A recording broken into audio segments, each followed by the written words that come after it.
Olá, tudo bem, meu irmão? Tudo bem, minha irmã? Que prazer, que privilégio estar novamente aqui para partilhar um pouquinho da palavra do Senhor com você em nosso EBD. Nós estamos no meio do estudo do livro Cristão Ateu, né? Já tivemos 4 estudos, 4 capítulos discorridos desse livro. Tenho certeza que Deus tem falado ao seu coração, tem trazido lições importantes para você. E eu espero que não seja diferente nesse dia, tá bom? Eu tratarei o capítulo 5 do livro Cristão Ateu. O título do capítulo 5 é Quando você crê em Deus, mas não o considera justo. Quando você crê em Deus, mas não o considera justo. Quero começar com um relato que o autor nos traz no capítulo 5 desse livro.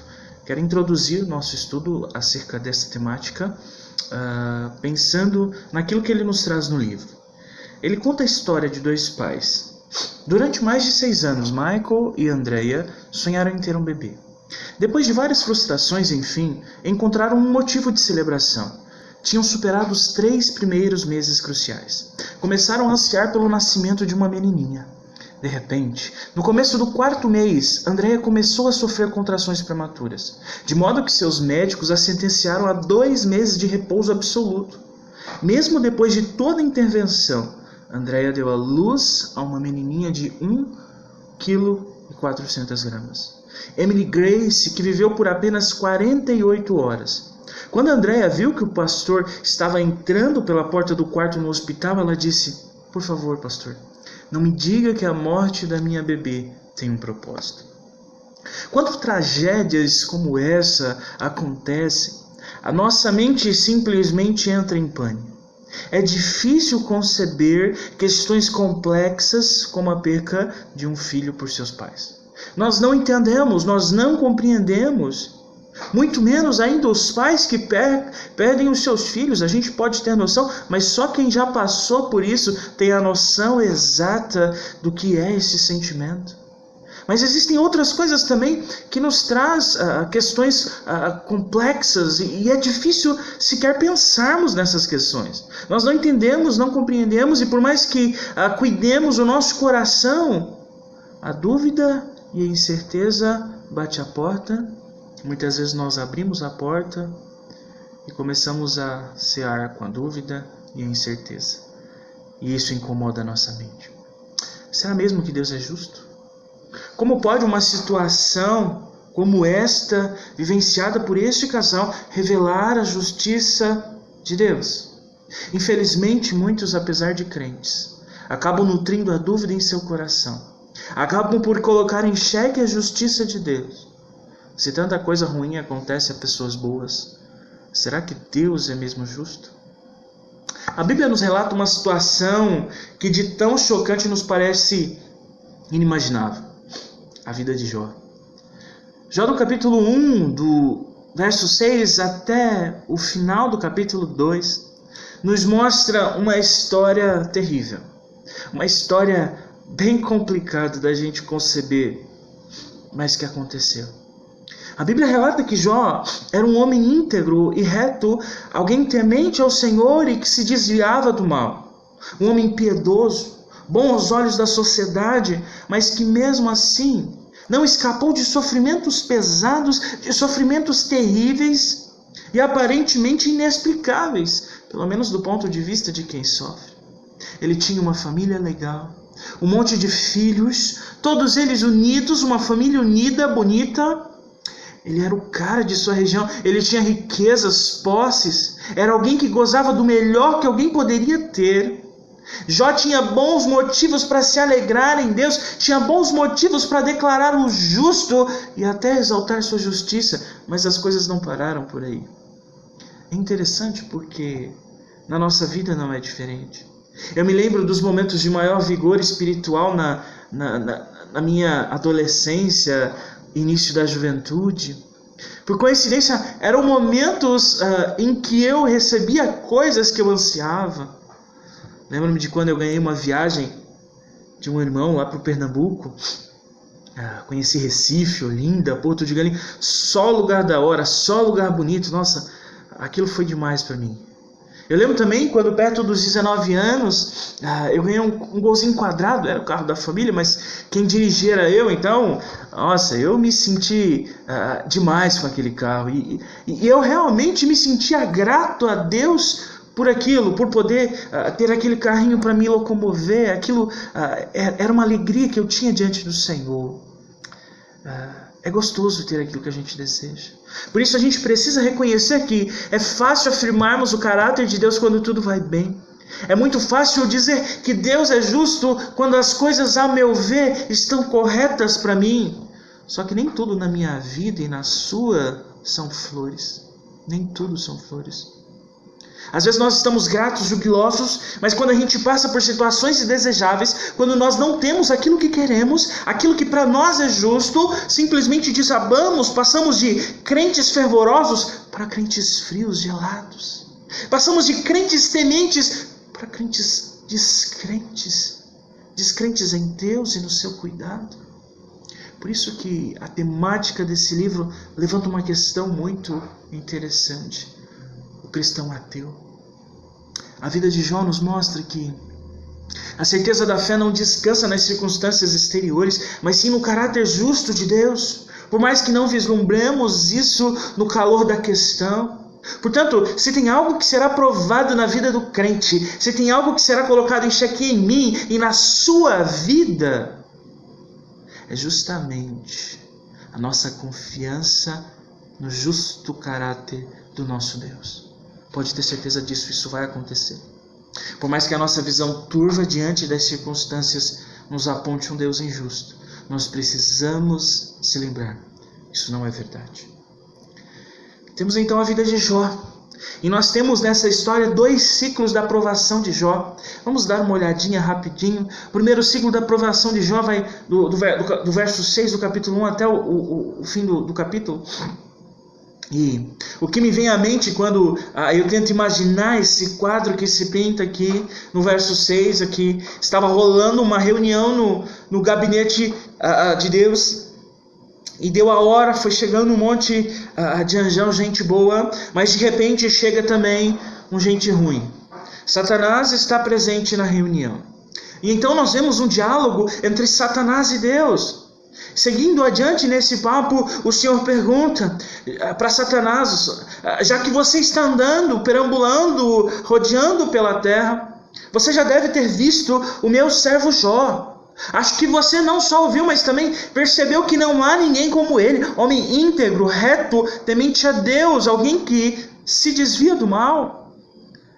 Satanás conhecia Jó, mas não somente o caráter de Jó. Ele também conhecia as posses de Jó. Ele conhecia a riqueza de Jó. Ele conhecia a sua família. Ele conhecia a saúde de Jó. E como adversário que ele o é por essência, Satanás se volta para o Senhor e indaga: olha, eu realmente vejo Jó, mas cá para nós, quem na situação deste homem, quem nas circunstâncias de Jó não serviria ao Senhor de modo fiel? Você o protege, você abençoa o trabalho dele, o Senhor multiplica os bens dele cada vez mais. O Senhor abençoa a vida desse homem. E aqui Satanás começa a fazer aquilo que ele faz por excelência, pôr em xeque a palavra de Deus. Satanás sempre tenta minar o que Deus diz, sempre tenta trazer desconfiança acerca da palavra de Deus. E como adversário, ele então coloca em jogo a fidelidade das pessoas a Deus. E aí Satanás se dirige ao Senhor: olha só, vamos ver então, tire tudo que ele tem, vamos ver se ele não maldiz o teu nome, vamos ver se ele não fica contra o Senhor. Deus então permite que Satanás toque na vida de Jó e faça aquilo que ele questionara. O jogo então começa, de repente chega um mensageiro diante de Jó, e ele diz: olha Jó, os seus bois, as suas jumentas foram roubados, você perdeu todos esses animais. Daqui a pouco chega outro e diz para Jó: olha, caiu fogo do céu, queimou todas as suas ovelhas, mas não só as suas ovelhas, também todos os seus servos que cuidavam das suas ovelhas, tudo morto, acabou tudo. Depois vem outro: olha, passou um bando de arruaceiro, de bandido, levou todos os seus camelos, mataram todos os seus servos que cuidavam dos seus camelos. Parece o jogo do Resta 1. Satã vai deixando sempre um mensageiro da desgraça. E como se não bastasse, ainda chega mais um mensageiro do caos. Olha, Seus filhos estavam festando na casa do primogênito, quando uma tempestade terrível bateu nos 4 cantos da casa. Não teve jeito. A casa veio abaixo. Esmagou todo mundo, morreu todo mundo. Só sobrou eu para entregar essa notícia. Que doideira, não, meus irmãos? É inimaginável algo assim. Quem de nós desejaria isso para alguém? Ainda mais para alguém que é íntegro, reto, temente a Deus e que se desvia do mal. Coisas acontecem e elas fazem a gente refletir. Imagina Jó. Ele não sabia que o que estava acontecendo era a permissão de Deus. Pensa no que passava na mente de Jó no meio disso tudo.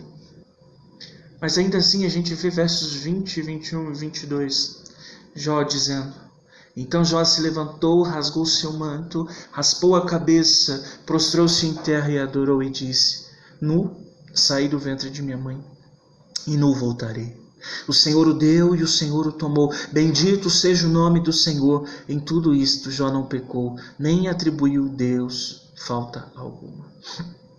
Eu acho que é a frase do missionário Jim Elliot, um missionário que foi morto pelos indígenas que ele tentava evangelizar, resume muito bem para nós o coração de Jó aqui. Não é tolo aquele que abre mão daquilo que não pode reter para ganhar o que não pode perder. Em meio à dor, nós precisamos entender que quando a gente perde tudo o que a gente tem, é revelado se temos tudo aquilo que precisamos. É revelado aquilo que de fato tem valor. Termina então o primeiro ciclo de provas.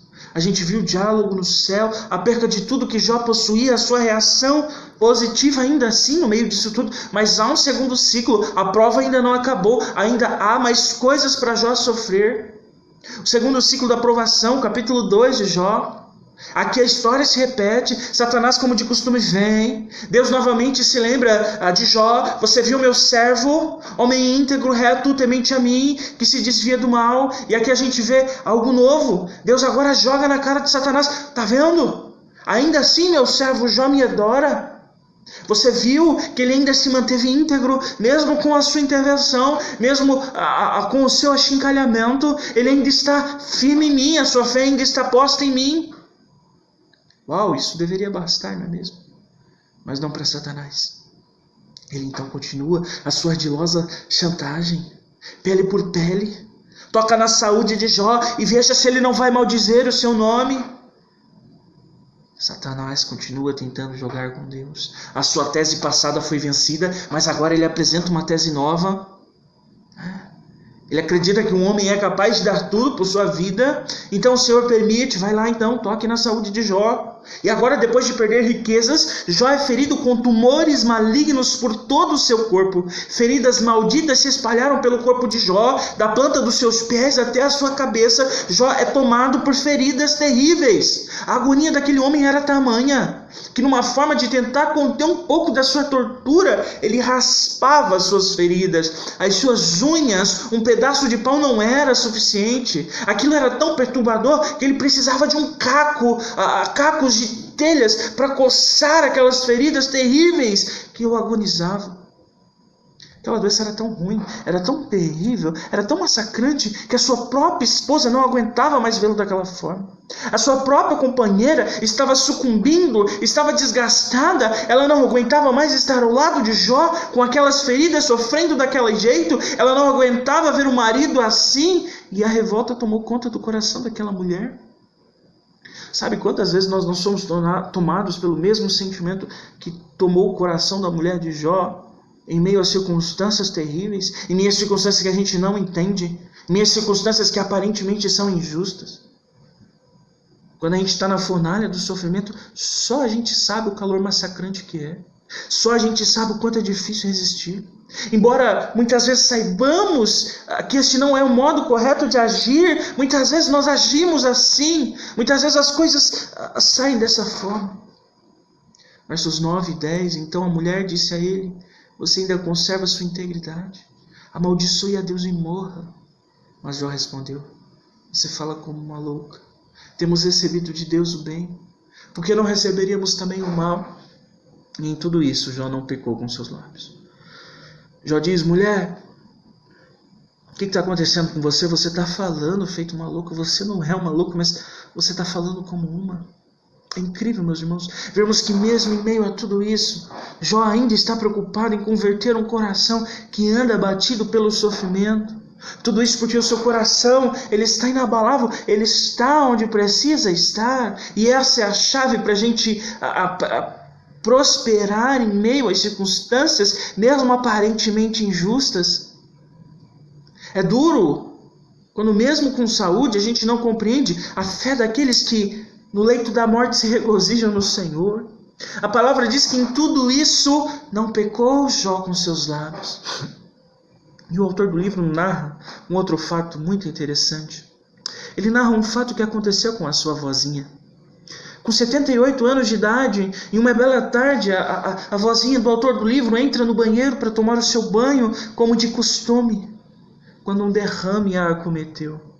Como ela morava sozinha, acabou ficando sozinha no banheiro, paralisada e agonizando por 3 longos dias. Ninguém sabia que ela estava ferida, por isso ninguém foi ajudá-la. Por fim, numa manhã, após os 3 dias, um vizinho resolveu ir ver como ela estava.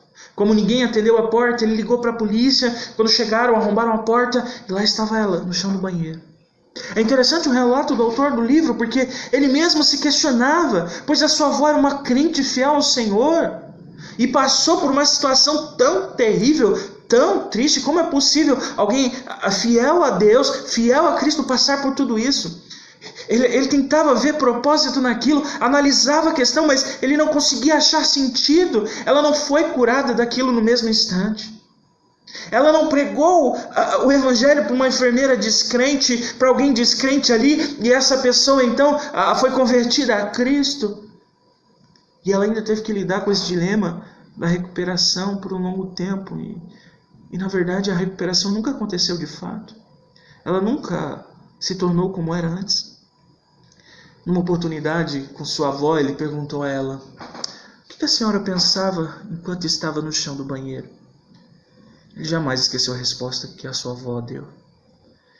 Nunca estive tão perto de Deus em toda a minha vida do que estive enquanto sofria no chão daquele banheiro.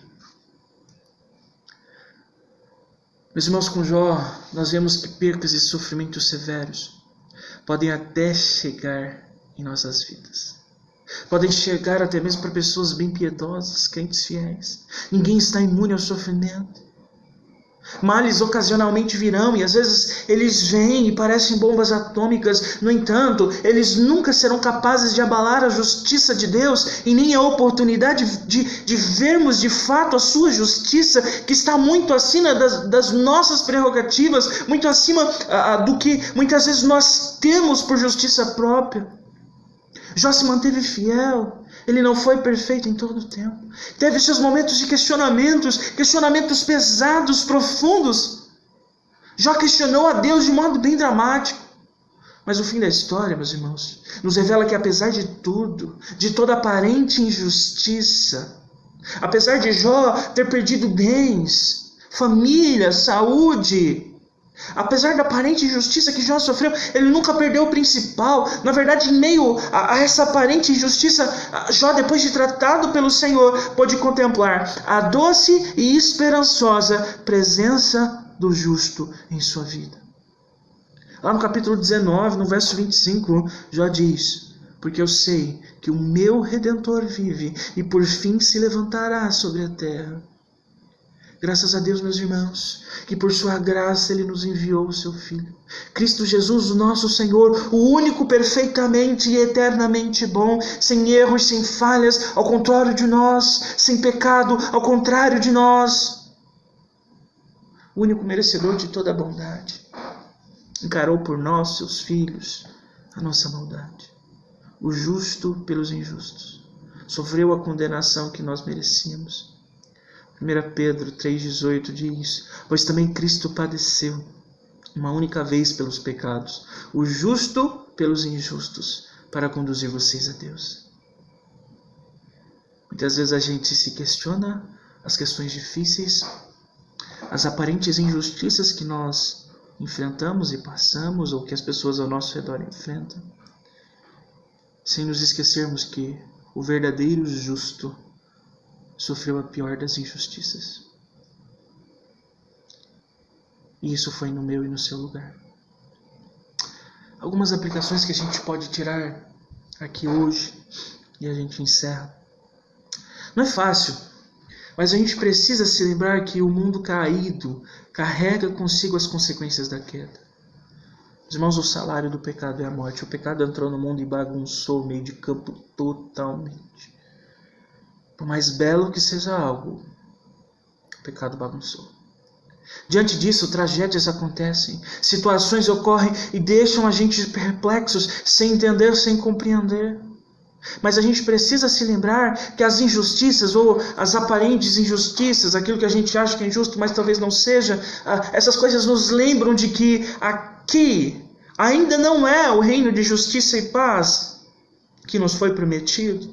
Embora nós já gozemos em parte disso, porque Cristo nos salvou, ainda não gozamos a plenitude disso. Diante disso, meus irmãos, nós precisamos ansiar pelo santo e eterno reino de justiça, pelo santo e eterno reino de justiça e paz, que um dia nós iremos gozar. Diante disso tudo, diante das tragédias, diante das questões pesadas e difíceis, que muitas vezes a gente não adianta nem tentar racionalizar, que a gente não vai compreender, diante de tudo isso a gente precisa ansiar, porque a gente sofre aqui, mas em Cristo nos foi prometido um reino de plena justiça. Um reino onde essas coisas não mais irão acontecer. Nós sofremos sim aqui, nós passamos sim por tudo isso aqui. Mas um dia isso terá fim. E a gente precisa guardar o nosso coração. A gente precisa ansiar por tudo isso. As injustiças ou as aparentes injustiças servem para nos lembrar que aqui ainda não é o nosso reino de justiça e paz. Ansiemos, pois, pela morada eterna. A outra aplicação. As ações injustas dos homens, elas não devem nos levar a olhar a falta de ação divina. A gente precisa saber que Deus sabe o que faz e Ele faz as coisas ao seu tempo. Por mais que a gente não entenda, é assim e é verdade. Deus vai aplicar a sua justiça a todos que praticam o mal. Fique bem tranquilo, isso irá acontecer. Na verdade, as ações injustas dos homens, elas devem nos lembrar do quanto o coração humano é corrompido. Os homens são capazes das mais terríveis injustiças. E o pior é que este mau potencial está batendo bem aí do lado esquerdo do seu peito. Isso deve nos levar a reconhecer, meus irmãos, que não é por nós, não é por meio de alguém, não existem redentores humanos. Por mais que a gente tenha esperança, talvez, num político de mudar a circunstância, não é isso que deve tomar a nossa fé. Ok, a gente precisa esperar coisas boas dos políticos, mas a nossa fé não pode estar nisso, porque a gente sabe que não é isso. Não são pessoas, não são circunstâncias, não são situações. Na verdade, reconhecer o coração humano, as maldades humanas, deve nos levar a reconhecer que não é por nós. Por mais que a gente tente, a gente não se basta. A gente precisa de ajuda. E sabe o que a gente precisa fazer? A gente precisa desesperadamente correr para os pés do justo e justificador das nossas almas. Nós precisamos de Cristo. E uma última aplicação que eu acho relevante para nós aqui. Hebreus 12 nos traz uma realidade muito valorosa, principalmente em meio a situações difíceis e pesadas, como a de pais que perdem seus filhos e outras.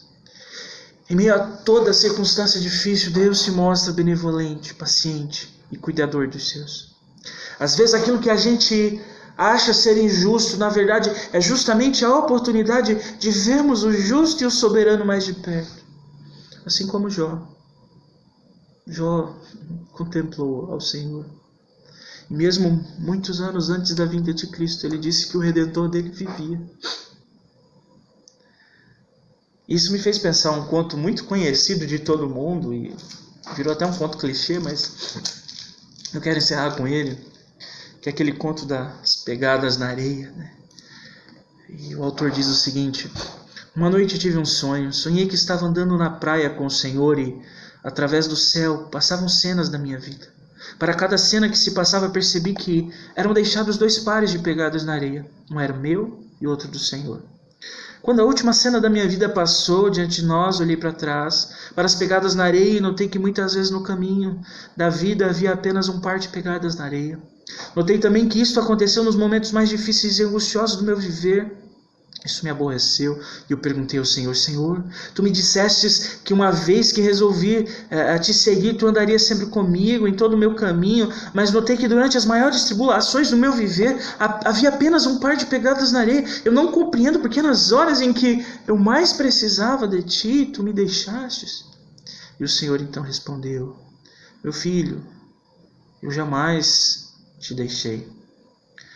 Foi nas horas de tua prova e de teu sofrimento, quando que eu mais estive ao seu lado, quando vistes na areia apenas um par de pegadas, foi exatamente aí que eu te carreguei nos braços.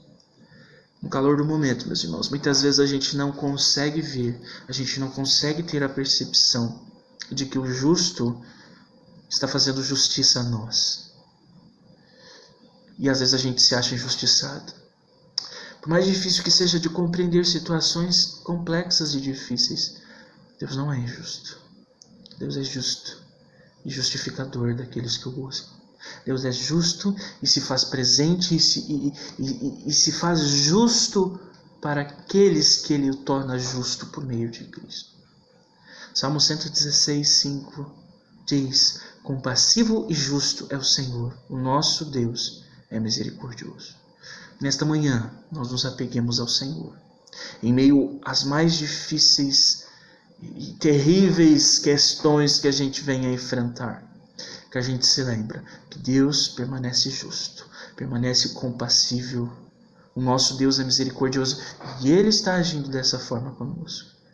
Quando as situações não nos dão noção disso, confie nas promessas de Deus, confie na sua palavra, tenha fé na palavra do Senhor. Ela irá te sustentar em meio a todos esses momentos complicados. Amém? Que Deus nos abençoe, que Deus nos edifique e nos fortaleça diante da tua palavra. Amém? Fiquem na paz. Deus abençoe.